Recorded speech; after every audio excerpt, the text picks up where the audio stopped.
If you're an INFP, I'm sure you've felt the feeling of not being able to fit in, of trying to fit in, and just things being off or different.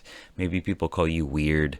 People tell you to get your head out of the clouds and be normal. For INFPs, it's very difficult to honor yourself and your authenticity while still meeting social expectations and fitting in with other people. It feels really uncomfortable very often, and it can also feel like you're betraying yourself. And so we're going to talk about 3 different points in this video. Let me look at my notes here.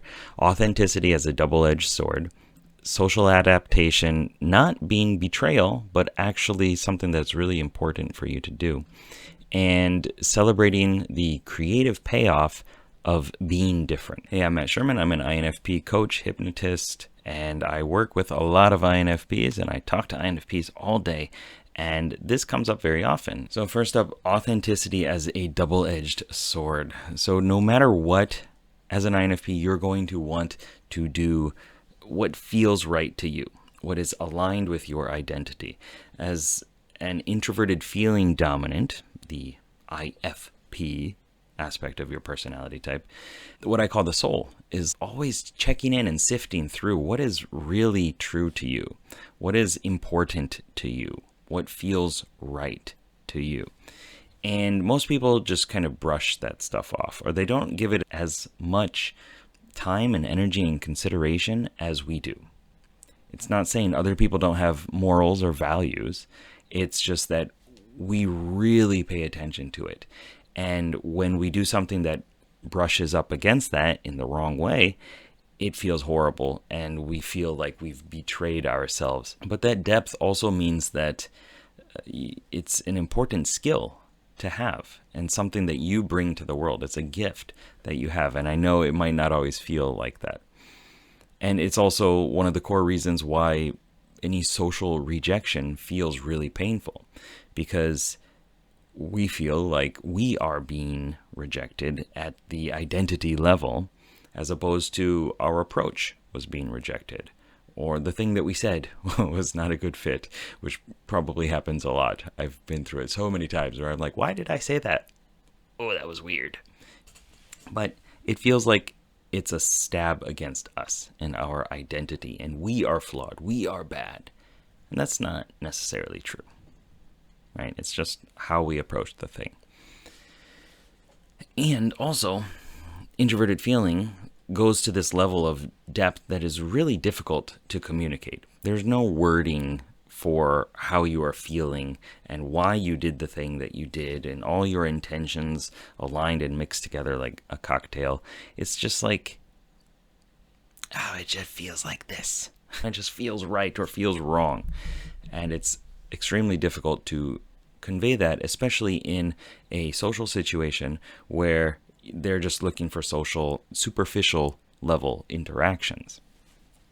And so when someone asks how you are, and you're like, oh, I want to talk about the sunset that I saw and how it really made me consider mortality, or this book that you read that was really important to you and gave you a different perspective on life. Most people are just like, just say you're good and move on. Like, don't tell me actually how you feel. And that sucks. And so when we do not say those things, it feels like we are betraying ourselves. It feels like, well, I'm just lying all the time, and I don't like lying, so I'm a horrible person. So in this case, when someone dismisses your hobby or the thing that you said, just say to them, like, it really actually means a lot to me. It's important to me, so I'm going to say it. Fine. You can just literally do whatever you want. And what I mean by that is you can just say, this is important to me. Please listen, pay attention to this. I want to talk about this. And if they don't do it, then that's the time where you consider, should they continue to be in your life or not? If it's a small thing and it's really not that important, okay.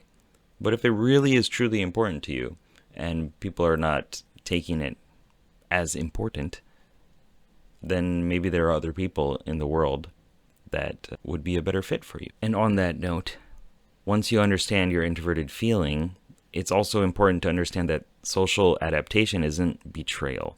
How I see it is I'm highlighting different aspects of myself.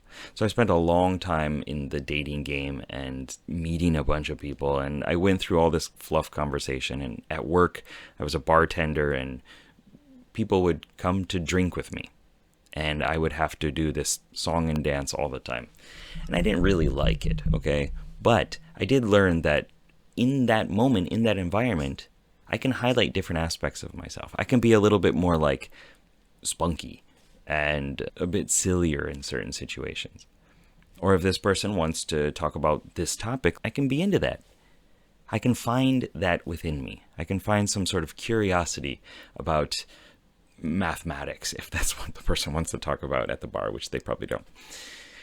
And I can just be like, well, why is this important to you? And really get to understand them. And it's not, again, betraying who you are as a person to highlight these different aspects of yourself or to market them, as I was telling somebody in a coaching call recently. It's just highlighting them. It's giving that part of yourself a little bit of breathing room, a little bit of expression time, a little bit of spotlight. Now, there comes a time probably where you do that too much and you feel like, I haven't said anything about myself and my interests, and I'm just deluding myself. Again, if that's the case, there's a time and a place where sometimes we just gotta suck it up and deal with it. But if it's a prolonged thing, like, find your tribe, find your people, find other intuitives, find other INFPs. You can go to evolve.geekpsychology.com and join us. Or there's Reddit groups and Facebook groups, Quora, all sorts of places. The library, bookstore. Do libraries still exist? Maybe they don't in Japan. But eventually, you're going to find interest in the other person. If you imagine and pretend that they are the most interesting person in the world, you'll find something that you like about them. And that will help you light up and use more of your gifts of introverted feeling, going deep into what it means to be a human, and extroverted intuition, connecting the dots, playing with ideas, metaphors. And you can play around in that zone. And something that I often did was say, okay, I want to talk about this thing. Let me play within the conversation in order to get to the topic that I want to talk about. Maybe that's selfish, but if I'm extremely bored in this social situation, well, I might as well find a way to talk about life as a role-playing game. So let me listen for my opportunities, lean into extroverted intuition to see how I can ping pong around there to get to the topic that I want to talk about. And if they don't like it, that's okay. They don't need to like everything that I like, and I don't need to like everything that they like. And you too. And next, the outsider experience is uncomfortable. It feels strange to be socially awkward, to be an INFP, to not see the world in the same way that most other people see, to feel differently about things, strongly about things. But that's also where your originality is. That's where your core skills and gifts are. And that's where creativity is forged. Through that struggle, you do find aspects about yourself that you really like, the things that just keep coming up again and again throughout your life. Well, that's something that is really important to you. So find a way to blend that in with the rest of your life and your interests, your work, your hobbies, your relationships. Find a way to bring those things that are meaningful and important to you into the rest of your life, and you will be a lot happier. It really sucks to love talking about one thing or have this passion about something. Like, okay, you've gotten into Myers-Briggs and you understand the benefits of personality type, and you've talked to everybody around you about it and nobody cares about it. That sucks. That's not very fun. So find a way to blend that into your life by changing your environment, perhaps by meeting new people, by making YouTube videos all the time about it, by joining different groups, by writing a book, doing some artwork about it. There are plenty of ways that you can find kindred spirits and your soul buddies. But if you just say, well, I'm different, I'm strange, and that's it, game over, then you're never going to find it. And you're going to stop being resourceful in looking for a way to make it happen. If you ask yourself, why is this a problem? You're going to find reasons for why it's a problem. Why am I awkward? Why am I never going to have a good relationship? You're going to find those answers. But if you say, how can I make this happen? How can I find people who are more like me? How can I create a group that is more like me, that is interested in this thing? Then you will find it. And instead of dampening yourself and your desires and your passions, you'll end up creating a community, perhaps, or just one or two good friends that are interested in that stuff. And that feels really good. Then your weirdness is honored and appreciated, and you can dig into it and grow with it more. And on a side note, this comes up very often, is like, you have all these passions, all these things that you're really into. You're a multi-passionate person. Every relationship, every person that you meet is not going to like all of those things.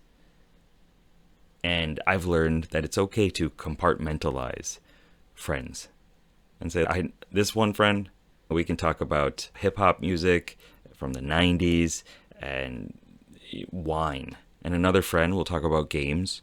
And another friend will talk about business and making money and how work is going. Another one will talk more about family and psychology type stuff. That's okay. They don't all need to be just like you, and they will never all be just like you. And that's fine. And if you want to know more about your INFP personality type, you can go to geekpsychology.com/INFP-5day. I'll put the link below, and you can get the free course on understanding your personality type in my weird personified way of doing it, where the cognitive functions, these different parts of your personality type, are like different characters, different players within your psyche. And it's really helpful once you start to apply that and use them in order to live a life that is more aligned with your personality type.